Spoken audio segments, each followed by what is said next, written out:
Hola chicos, bienvenidos al canal. El tema del video del día de hoy es insuficiencia cardíaca, donde vamos a hablar todo de esta enfermedad, pero de una forma general. El tema en realidad es amplio, pero en este video vamos a comentar aspectos básicos que les pueden servir a ustedes como guía para su estudio. Cabe recalcar también que en este video no hablaremos de insuficiencia cardíaca aguda, porque esta es un tanto diferente en su definición, tratamiento, y mejor será el tema del próximo video. Bien, la insuficiencia cardíaca se define como la incapacidad del corazón de cumplir las demandas metabólicas a expensa de la elevación de las presiones de llenado o presiones de fin de diástole. Es decir, el corazón ya no puede cumplir con su trabajo, no puede llevar la sangre a todo el organismo como normalmente lo haría. La insuficiencia cardíaca es una enfermedad mortal y terminal. Mortal porque tiene una mortalidad altísima, de hecho mueren más pacientes de insuficiencia cardíaca que de cáncer. Y terminal porque es la fase final de todas las cardiopatías, es decir, toda cardiopatía no tratada o maltratada a la final llegará a ser insuficiencia cardíaca. Por eso es importante que empecemos a tratar bien enfermedades como la hipertensión arterial, infarto agudo de miocardio, entre otras, porque si no lo hacemos, a la final el paciente va a terminar con insuficiencia cardíaca. Una enfermedad la cual para empezar es bastante cara, porque se necesita de controles continuos, de varios fármacos, no solo de uno, además de que tiene muy mal pronóstico. De hecho, 1 de cada 2 pacientes, es decir, el 50%, fallece dentro de los 5 años posteriores al diagnóstico y el 90% fallece en los próximos 10 años. Entonces, es importante tratar bien los factores de riesgo y también, si ya tiene el paciente establecida una cardiopatía, pues tratarla bien para evitar llegar a este punto. Ahora, ¿cuál es la etiología de la insuficiencia cardíaca? ¿Cuál es la causa? En realidad existen muchísimas causas. Las coronariopatías, como infarto agudo de miocardio o isquemia miocárdica, pueden causar insuficiencia cardíaca. Las sobrecargas crónicas de volumen, como valvulopatías con insuficiencia, derivación intracardíaca o derivación extracardíaca, los trastornos del ritmo de frecuencia, como taquicardias o bradicardias crónicas, hipertrofias patológicas, ya sean primarias o secundarias, por ejemplo, secundarias de hipertensión arterial, enfermedad de Chagas, neumopatías crónicas.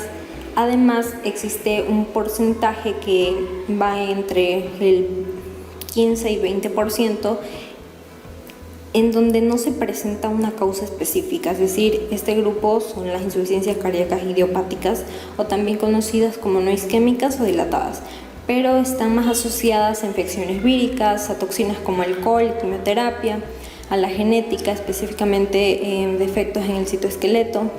Trastornos también que aumenten el gasto cardíaco son causa de insuficiencia cardíaca, por ejemplo, una fístula arteriovenosa o anemia, fibrosis, sarcoidosis, amiloidosis, los trastornos metabólicos. No debemos olvidar que la obesidad es causa de insuficiencia cardíaca y en la mayoría de los casos del caso o de la clasificación más grave, es decir, una insuficiencia cardíaca con fracción de eyección reducida, que ya vamos a ver más adelante. Y asimismo, la diabetes predispone 3 veces más a insuficiencia cardíaca, ojo, sin necesidad de que exista una enfermedad cardiovascular de base. Y por último, otra de las causas es el envejecimiento. Como les dije, las causas son muchísimas, pero el mensaje que se deben llevar es este: todo trastorno que altere la estructura del ventrículo izquierdo puede causar insuficiencia cardíaca. Bien, la clasificación.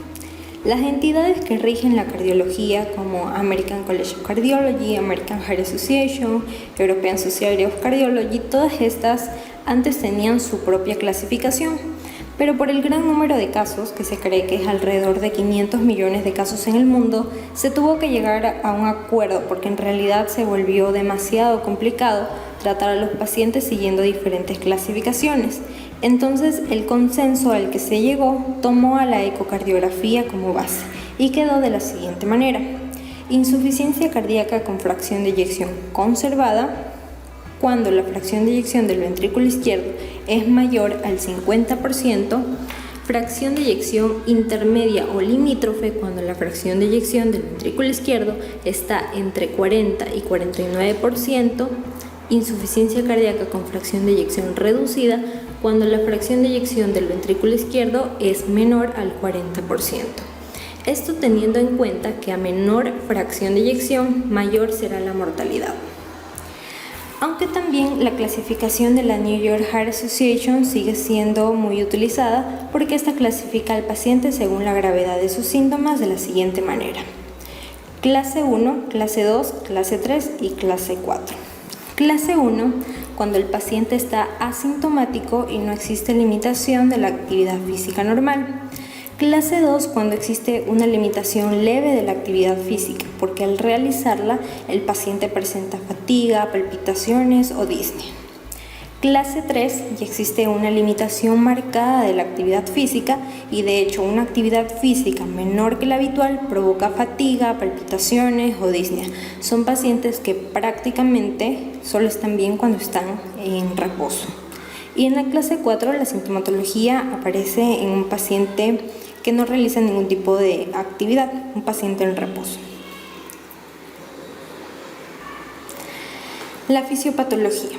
El trastorno inicia con un primer daño, el cual puede ser daño en el músculo cardíaco y pérdida de hemocitos funcionales, disminución de la capacidad del miocardio de generar fuerza, lo cual evitaría una contracción normal, disfunción del ventrículo izquierdo, como ya se los había dicho.